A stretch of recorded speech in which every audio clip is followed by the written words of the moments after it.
graphical limitations I mentioned before. Frame rates aside, there's actually some cool improvements to the gameplay. For one, you're able to switch on the fly to any character on your map with the use of the touchscreen.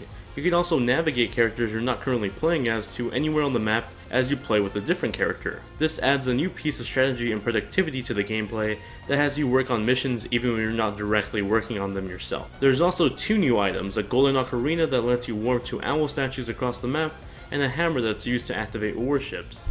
All the game modes from the original Wii U game are back on the 3DS, excluding the challenge mode and the multiplayer features. There's a new game mode also added called My Fairy. In My Fairy, you can raise fairies to become stronger and teach them abilities that you can then use in battle. You can also customize your fairies with different costumes and outfits. There's even some new characters on the 3DS version that you can then transfer over to the Wii U version with a code included in the game. These characters are Tetra, the king from Wind Waker, Toon Link, Skull Kid, and Linkle. The music and soundtrack on the 3DS game are beautifully transferred over from the Wii U.